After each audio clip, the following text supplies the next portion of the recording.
अस्सलामु अलैकुम नाज़रीन कराम, नई वीडियो में आपको खुश आमदीद कहते हैं।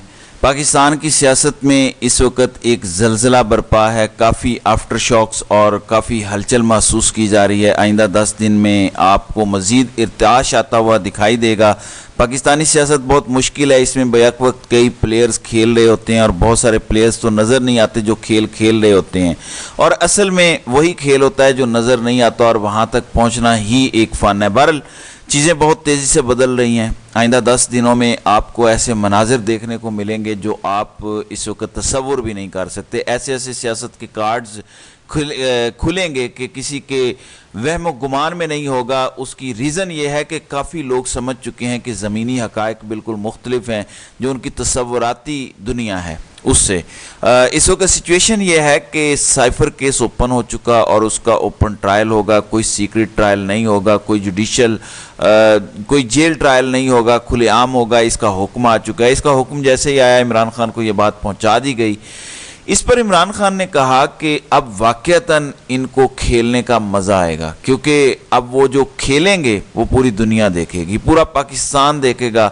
और वो कहते हैं कि मुझे कोई परवाह नहीं है। अब साइफर केस वकला को उन्होंने कहा है कि आप ज़रा खुल के तैयारी करें, और मैं भी तैयारी करता हूं, क्योंकि हामिद खान ने यह बताया कि इस फैसले के बाद जो इस्लामाबाद हाई कोर्ट ने दिया, उसके बाद इमरान खान के हौसले ज़्यादा बुलंद हो गए हैं। ना सिर्फ बुलंद हुए हैं बल्कि उन्होंने कहा है कि पाकिस्तान तहरीक इंसाफ मुल्क की सबसे बड़ी जमात है और ये रहेगी, और हम अब हर हलके से इलेक्शन लड़ेंगे और हर हलके में 3-3 उम्मीदवार कवरिंग कैंडिडेट के तौर पर होंगे, और हर हलके में कम अज़ कम कवरिंग कैंडिडेट मुस्तनद वकील होगा जिस पे किसी किस्म का कोई एतराज़ नहीं होगा। इसलिए अगर ये एक को डिस्क्वालीफाई करते हैं दूसरा आ जाएगा, दूसरे को रिजेक्ट करते हैं तीसरा आ जाएगा, तो हर सूबाई और कौमी असम्बली के हलके को खाली नहीं छोड़ेंगे।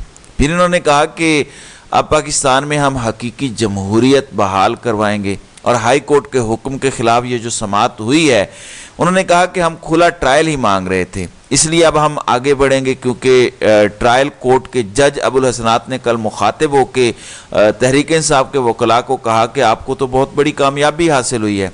तो पीटीआई वकला ने कहा कि जी बिल्कुल ऐसा ही हुआ है। तो उन्होंने कहा कि ठीक है, फिर अब सब कुछ ओपन ट्रायल होगा।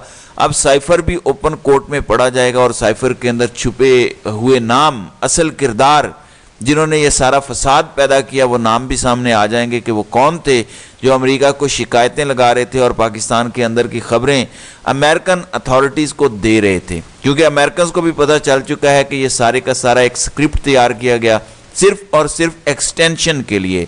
जनरल बाजवा ने एक्सटेंशन लेनी थी और अपने आप को कंटिन्यू करना चाह रहे थे।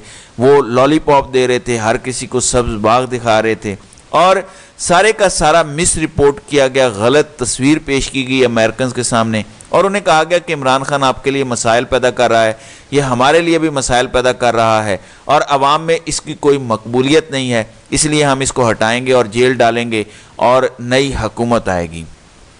अब इन्होंने ये सारा कुछ किया, लेकिन इन्हें गेम उल्टी पड़ गई। अब इनकी सांसें अटक गई हैं। इसलिए साइफर अगर ओपन आता है तो इमरान खान इसके लिए रेडी हैं और बड़े बड़े इंकशाफात होंगे। दूसरी जानिब नईम हैदर पंजोथा का कहना है कि 28 तारीख को इस्लामाबाद में पेशी के मौके पर इमरान खान बहुत खुश हैं, और उन्होंने पार्टी को हिदायत की है कि आप तैयारी करें और 28 तारीख को मुलाकात होगी। लिहाजा इमरान खान की हिदायत के मुताबिक पाकिस्तान तहरीक इंसाफ के कारकुनान को ये कह दिया गया है कि 28 तारीख को तैयार रहें, और उससे पहले 27 तारीख को मुकम्मल तौर पर एक लाहे अमल दिया जाएगा पार्टी की तरफ से, और उसको फॉलो किया जाएगा। ख़ास तौर पर इमरान खान से जब पूछा गया खबर मनिका के इंटरव्यू के बारे में, तो उन्होंने कहा यह इंटरव्यू मुतवक्के था। खबर मनिका को गिरफ्तार किया गया, जाहिर है उस पर तशद्दुद करके उसे मजबूर किया गया होगा, इसलिए उन्होंने इस तरह की गुफ्तगू की है। दूसरी जानिब असद कैसर को दोबारा गिरफ्तार किया गया। उन्होंने पैगाम दिया कि पाकिस्तान के अवाम तैयार रहें, हम इलेक्शन भी लड़ेंगे और हम ये इलेक्शन जीतेंगे भी। ना ही मुस्लिम लीग नवाज को कुछ मिलेगा, ना पीपल्स पार्टी को, और ना ही इस्टेब्लिशमेंट को कुछ मिलेगा। हम तैयारी कर रहे हैं। बस ये उनके आखिरी 2 जुमले उनकी गिरफ्तारी का सबब बने और उनको दोबारा गिरफ्तार कर लिया गया। वैसे गिरफ्तारियों से कोई फ़र्क नहीं पड़ेगा। असल मामला यह है कि गेम इससे ऊपर की हो चुकी है। जो खबर मैं शेयर करने जा रहा हूँ उसके बाद शायद आपको अंदाज़ा हो जाए कि मामला है क्या। میں نے 3-4 خبریں آپ کو بتائی تھی کہ ایک تو امریکی سفیر ملے نواز شریف سے، پھر جہانگیر ترین سے اور یوسف رضا گیلانی سے ملے۔ اس کے بعد مسلم لیگ نواز نے ایک پریس ریلیز جاری کیا کہ امریکی سفیر نے ان کو وزیر اعظم بننے پر مبارکباد دی۔ مطلب یہ بھی کہہ دیا گیا کہ امریکی سفیر نے کہا ہے کہ آپ ہی کی لیڈرشپ کا انتظار تھا اس ملک کو، ہم آپ کے ساتھ کام کرنے کو تیار ہیں۔ لیکن یہ بات غلط تھی جو مسلم لیگ نون نے اعلامیہ جاری کیا، اس کو امریکن ایمبیسی نے محسوس بھی کیا اور پھر مسلم لیگ نواز کو وہ ٹویٹ ڈیلیٹ کرنا پڑ گیا۔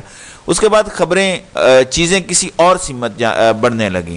اب جو اصل خبر ہے اس کے بعد یہ شادیانے بجائے گا، لیکن پھر چودھری پرویز الہی نے خبر دی کہ IMF کے لوگ ملے اور یورپی یونین کے لوگ خان کو ملے۔ وہ خبر ابھی تک درست معلوم ہوتی ہے کیونکہ اس کی تردید ابھی تک نہیں آئی، نمبر 1۔ اور پھر جو سروے کروایا گیا، کیونکہ امریکہ کی طرف سے جو سینیٹرز نے خط لکھا اس کو بہت سنجیدگی سے لیا جا رہا ہے، اور وہ اس لیے کہ پاکستان میں غلط کام کیا گیا، پاکستان میں جو حکومت کا تختہ الٹا گیا تھا وہ بالکل غلط الٹا گیا۔ اس کے بعد ایک خبر آئی تھی کہ 4 امریکی سفارتکاروں نے اڈیالہ جیل کا وزٹ کیا، اس کے آگے لکھا ہوا تھا کہ یہ انہوں نے مائنورٹیز کے لیے وزٹ کیا، حالانکہ یہ درست نہیں تھا کیونکہ بھاری بھرکم ایک ڈیلیگیشن تھا، 4 ممبرز تھے۔ پھر اس کے بعد ایک خبر آئی کہ امریکی سفیر نے اڈیالہ جیل میں عمران خان سے ملاقات کی۔ اب یہ خبر بہت بڑی تھی اور یہ شائع بھی ہو چکی ہے۔ اس کے بعد جب امریکی سفارت خانے سے رابطہ کیا گیا اسلام آباد میں تو انہوں نے نہ ہاں کی نہ کی۔ اس کے بعد پھر یہ سوال کیا گیا واشنگٹن میں، وائٹ ہاؤس کے امریکی محکمہ خارجہ کے ترجمان سے پوچھا گیا تو انہوں نے کہا کہ یہ بات پوچھیں آپ امریکی سفارت خانہ اسلام آباد سے۔ اب یہ تصدیق کی جا رہی ہے کہ یہ ملاقات ہوئی ہے، اور اس ملاقات میں کیا گفتگو ہوئی وہ تو ظاہر ہے یا عمران خان بتا سکتے ہیں یا امریکی سفارت خانہ بتا سکتا ہے۔ تو ملاقات کی تو تصدیق ہو چکی ہے۔ پھر اس کی ایک ریزن ہے، ایک تو ڈیموکریٹک سینیٹرز بار بار اپنی گورنمنٹ کو متنبع کر رہے ہیں کہ پاکستان میں ایک رجیم چینج ہوا، تحریک عدم اعتماد ہوا، یہ پاکستان کے اندر کے معاملات تھے اور جنرل باجوہ نے یہ سب کچھ کیا، انہوں نے مس رپورٹ کیا، آپ کو مس گائیڈ کیا اور اپنی مرضی کے مطابق امریکہ سے فیصلے کروائے اور اپنے فیصلوں پر امریکہ سے ٹھپا لگوایا۔ لہٰذا اس وجہ سے پاکستان کے عوام میں امریکن مخالف پرسیپشن بہت زیادہ پایا جاتا ہے۔ اس سے بچنا چاہیے کیونکہ 25 کروڑ عوام کا یہ ملک ہے۔ پاکستان کی داخلی سیاست میں ہمیں کوئی کردار ادا نہیں کرنا چاہیے، مداخلت نہیں کرنا چاہیے۔ کوئی اگر پازیٹیو رول ہے تو وہ ادا کریں، لیکن مداخلت نہیں کرنی چاہیے، اور کسی ایک سیاسی جماعت یا کسی ایک لیڈر کو ہم اپنا نہ بنائیں، بلکہ یہ پاکستان کے عوام پر چھوڑیں، اور جو بھی حکومت آئے اس کے ساتھ ہمیں چلنا چاہیے۔ اب امریکہ نے ایک سروے کروایا، اس میں عمران خان کی مقبولیت 97% ہے، 97% تک پہنچ چکی ہے۔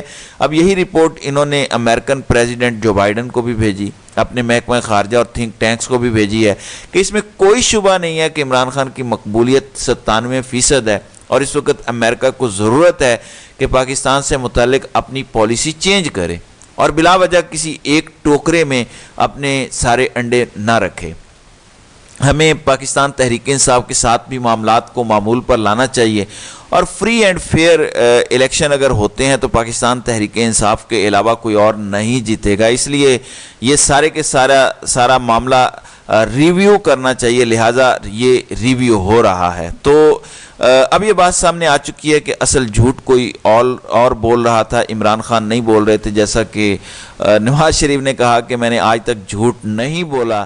تو اس کے بعد سوشل میڈیا پہ ان کی جو ہو رہی ہے وہ تو ساری باتیں ریکارڈ پر آ چکی ہیں کہ انہوں نے ماضی قریب میں جتنے جھوٹ بولے وہ سارے کے سارے اس وقت سوشل میڈیا پہ چل رہے ہیں۔ لہٰذا اب وقت تبدیل ہو چکا ہے، ٹیبلز ٹرن ہونے جا رہے ہیں، بس تھوڑا سا صبر دکھانا ہے، اس کے بعد آپ کو یکسر 2 ہفتوں کے اندر حالات مکمل تبدیل نظر آئیں گے۔